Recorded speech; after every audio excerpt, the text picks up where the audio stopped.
Essa loucura desse mundo digital, como é que a gente vai colocar esses meninos no mercado de trabalho se você não construir uma parceria, sabe, com os empresários, com as universidades, para criar novas vagas, novas funções e não permitir que eles fiquem refém dos aplicativos, sem carteira assinada, sem férias, sem 13º, sem descanso semanal remunerado.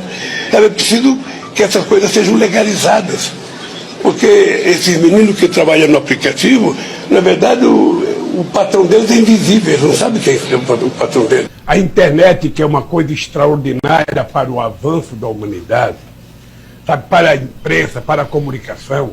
Ou seja, com a internet você não fica ouvindo apenas matéria, você interage com ela, você vira repórter, você faz perguntas. Sabe o que acontece? É uma coisa muito interessante, mas tem que ter um limite. Então, você tem que ter uma regulação. E nós, então, vamos tentar fazer uma regulação. Aqui em São Bernardo do Campo, o meu filho, eu comprava um tênis, ele tinha que raspar o tênis na sarjeta para ir para a escola com um tênis parecendo velho, para outro não roubar. Ora, eu não posso achar que esse moleque que roubou é simplesmente um bandido. Porque se a gente achar que um jovem de 15 ou 16 anos já é bandido, a sociedade não tem solução. Eu não posso ver mais jovem de 14, 15 anos assaltando e sendo violentado, assassinado pela polícia, às vezes inocente, ou às vezes porque roubou um celular. Pra quem que rouba celular para vender, para ganhar um dinheirinho? Depois vão tomar cerveja junto. E pro povo que anda a pé? Será que um assaltozinho na rua que ele mora não é melhor, não é imprescindível? Nós vamos promover o desencarceramento de pessoas que cometem pequenos delitos, que é hoje o maior contingente de prisioneiros. Quando eu vejo, sabe, essas pessoas acharem bonito que tem que vender tudo que é público, que o público não presta nada, ainda bem que a natureza, contra a vontade da humanidade, criou esse monstro chamado coronavírus. Aqui no Brasil, por exemplo, Martim, as mulheres pobres, elas morrem tentando fazer aborto porque é proibido, o aborto é ilegal. Aqui no Brasil ela não faz porque é proibido, quando na verdade deveria ser transformado numa questão de saúde pública e todo mundo ter direito e não ter vergonha. Eu não quero ter um filho, eu vou cuidar de não ter meu filho. Vou discutir com meu parceiro, eu não quero. O que não dá é a lei exigir que ela tenha. Essa lei não exige cuidar.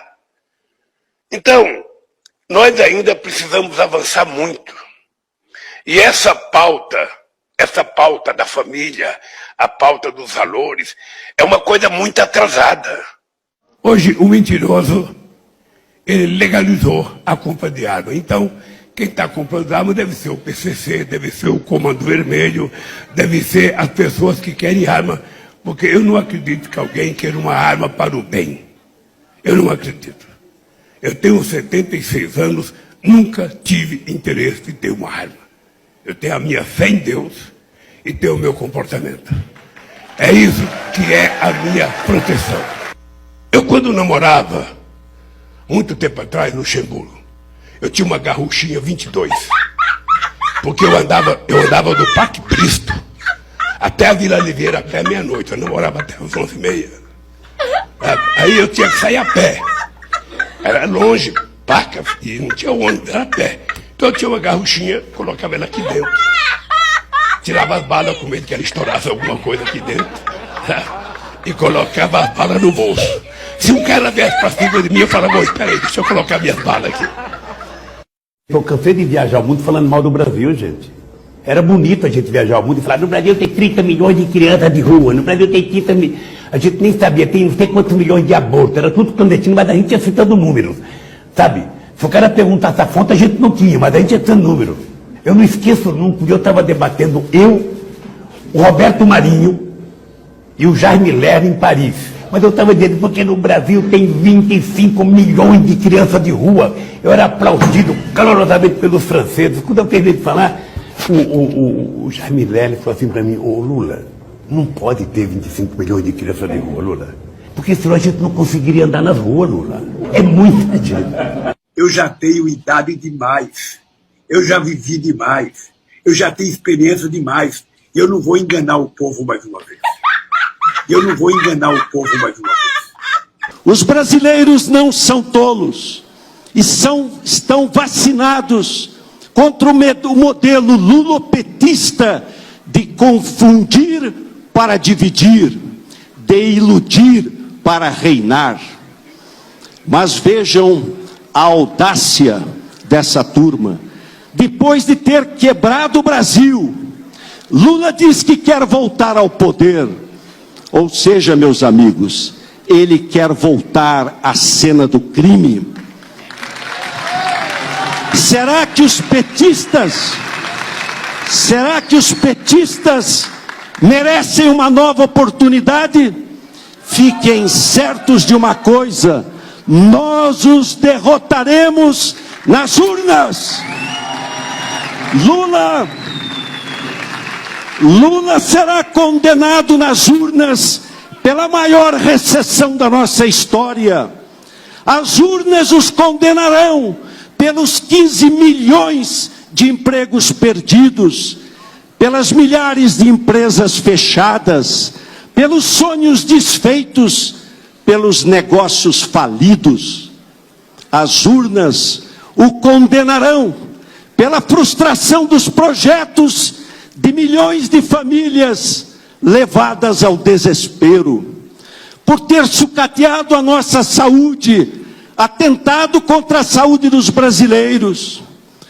As urnas os condenarão pelo desgoverno, pela destruição da Petrobras. A Petrobras, ao longo de 14 anos de PT, se endividou em aproximadamente 900 bilhões de reais. Fruto de desmandos, refinarias começadas não concluídas, entre tantas outras coisas. Esses 900 bilhões de reais daria para fazer 60 vezes a transposição do Rio São Francisco. Ou seja, o povo nordestino sofreu por falta d'água por causa de corrupção do seu governo. Mais ainda, esse montante é equivalente a 120 vezes o orçamento do Ministério da Infraestrutura. Eu estou falando isso para que você tenha noção do tamanho da corrupção somente na Petrobras. E delatores devolveram 6 bilhões de reais. Ou seja, corrupção houve. Ô, presidente Lula, o senhor quer voltar ao poder para quê? Para continuar fazendo a mesma coisa na Petrobras? Por obras inacabadas e abandonadas.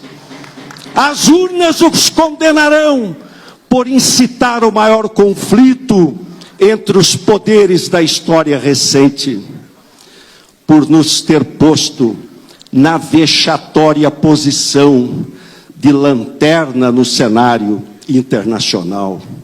As urnas o condenarão por ter sequestrado a esperança da nossa juventude, por jogar brasileiros contra brasileiros, para no final atirar pela janela a autoestima de todos nós.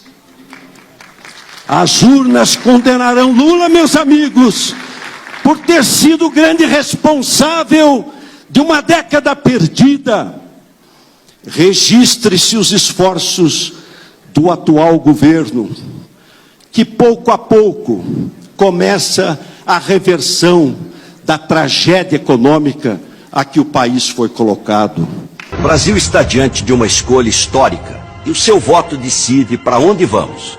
O seu voto pode evitar o caminho do caos. Está também em suas mãos evitar que a corrupção e a roubalheira voltem a comandar o país. Evitar que o PT volte a quebrar o país. Seu voto pode evitar um novo desastre para o Brasil, para nós brasileiros, para nossos filhos e netos. Daqui a poucos dias o Brasil vai escolher quem vai disputar a presidência, que um voto errado pode nos trazer muitos anos de prejuízo, assim como aconteceu com Dilma. Não podemos andar para trás nem errar de novo. Se você não quer eleger o PT, não vote errado. Juntos vamos derrotar o PT.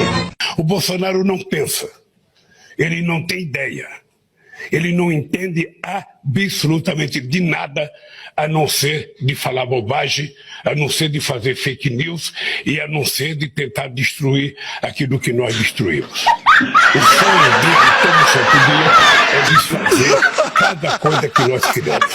Agora mesmo, pela causa da... Quai, seu app de vídeos curtos.